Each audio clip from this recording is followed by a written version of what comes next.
Hey everybody, I'm John Granado, and that is Josh Jordan. You can hear us on ESPN 97.5 and 92.5. You can also see Josh's work at sportsmaphouston.com. Hit subscribe if you haven't yet so you get all of our content here at SportsMap HOU. Hey, Deshaun Watson makes his return to Houston this week. Yes! A lot of the players had a lot of complimentary things to say about Deshaun. Got us thinking. Josh, who has the worst reputation right now, Deshaun Watson or the Houston Texans? Ooh, I'm going to have to go with the Texans, John, believe it or not. No, come on. That's saying a lot, brother. That's saying a lot. Well, let me start.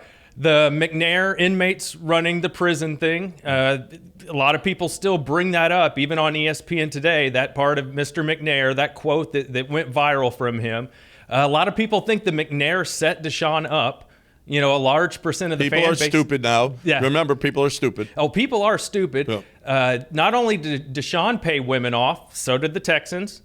Some people just don't think it's a big deal. You know, they don't really believe it. People are stupid. Remember that's another problem. And my biggest one, the Texans the last 2 years, they have not been able to hire a head coach that any other team even interviewed. And what do we have? 4 or 5 teams lining up to sign Deshaun. That's incredible. It's the most incompetent, dysfunctional. It's just the worst, or maybe one of the, if not the worst organization in all the sports. It's right there. I mean, they're really vying for that title to be the worst, and that is true.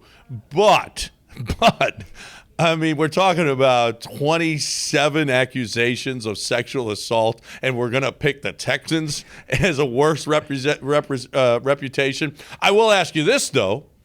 Would you rather have, right now, would you rather have Deshaun back as quarterback and Cal gone, a new owner, or as is with Cal as owner and Deshaun gone?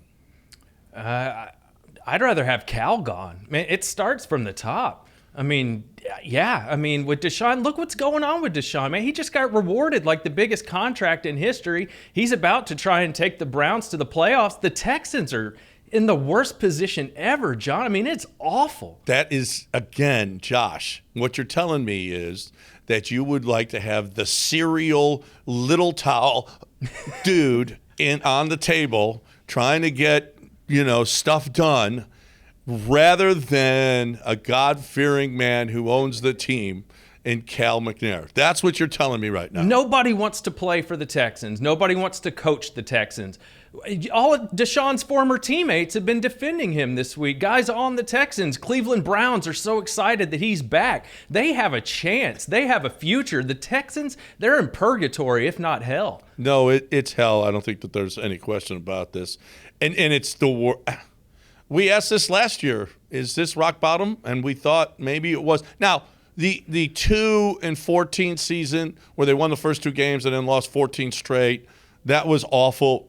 But I think they had a lot more talent than they have now on that team, even in that team. And let's not forget, they went into that after they were a Super Bowl contender before that season started. That's what people thought they were. This is the worst ever.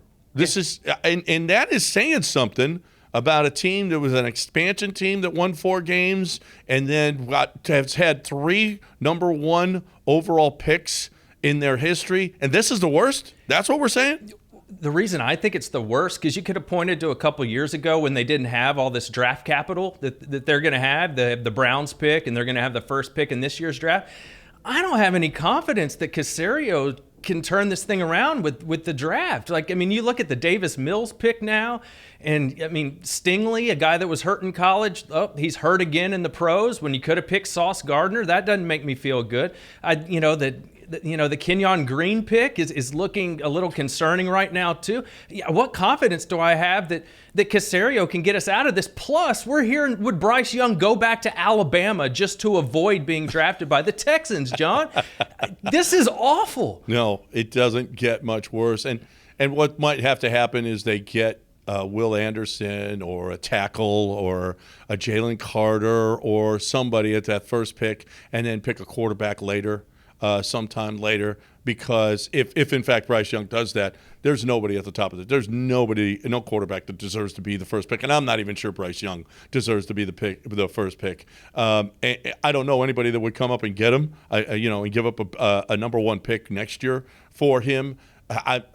It can't be any worse. It just can't. And if Bryce Young decides to go back to Alabama just to avoid the Houston Texans, then it just really tells you you'd rather have Deshaun than Cal. I think you might be right in that instance. Unfortunately, I think so, John.